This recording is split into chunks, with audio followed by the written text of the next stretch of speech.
السلام علیکم میری پیاری بہنوں اور بھائیوں، امید ہے آپ سب خیریت سے ہوں گے۔ میری آج کی ویڈیو ہے خواب میں سونے کے کنگن دیکھنا، چاندی کے کنگن دیکھنا یا خواب میں کنگن پہننا کیسا ہے۔ اس خواب کی کئی ساری قسمیں ہیں مگر ہم آپ کو اس کی چند تعبیریں بتائیں گے۔ ویڈیو شروع کرنے سے پہلے میری آپ سے چھوٹی سی ریکویسٹ ہے کہ میرے چینل سچی تعبیر کو سبسکرائب کر لیں تاکہ آنے والی ہر نئی ویڈیو آپ تک آسانی سے پہنچ سکے اور آپ اپنے خواب کی تعبیر جان سکیں۔ پیارے دوستو، حضرت ابراہیم کرمانی رحمت اللہ علیہ نے ارشاد فرمایا ہے کہ خواب میں اگر کوئی شخص دیکھے کہ اس کو کسی نے سونے کے کنگن گفٹ میں تحفہ میں دیے ہیں تو یہ اس بات کی دلیل ہے کہ صاحب خواب کے ہاں بیٹا پیدا ہوگا یا صاحب خواب کا بھائی پیدا ہوگا اور ایسے شخص کو خوشیاں حاصل ہوں گی۔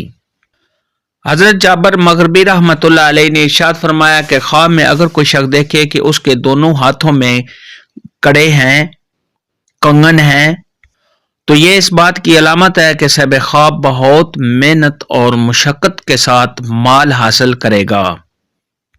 خواب کے اندر اگر کوئی شخص دیکھے کہ اس نے کنگن دیکھے ہیں، اگر مرد دیکھے تو اس کو رنج، غم اور دکھ پہنچے گا، اور اگر یہ خواب عورت دیکھے تو اس کو خوشیاں ملنے، مال حاصل ہونے، آرام و راحت ملنے، تمام مشکلات کے دور ہونے، عزت و مرتبہ میں اضافہ ہونے، اور اگر یہ خواب کنواری لڑکی دیکھے تو شادی ہونے کی دلیل ہے۔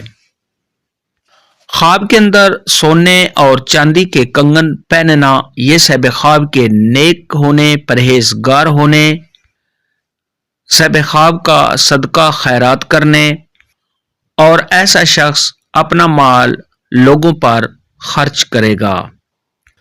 خواب کے اندر اگر کوئی مرد دیکھے کہ اس کے پاس چاندی کے کنگن ہیں تو یہ اس بات کی دلیل ہے کہ ایسے شخص کو مال حاصل ہوگا۔ خواب کے اندر اگر کوئی حاملہ عورت دیکھے کہ اس نے کنگن پہنے ہیں تو یہ اس بات کی دلیل ہے کہ اس کے ہاں بیٹا پیدا ہوگا۔ حضرت امام جعفر صادق رحمت اللہ علیہ نے ارشاد فرمایا کہ خواب میں کنگن کا دیکھنا اس کی 5 تعبیریں ہیں۔ نمبر 1 ریاست، نمبر 2 حکمت، نمبر 3 مکر، نمبر 4 غم، نمبر 5 فرزند یا بھائی۔ خواب میں کنگن دیکھنے یا پہننے کے متعلق آج کی ویڈیو میں اتنا ہی تھا۔ اللہ حافظ، دعاؤں میں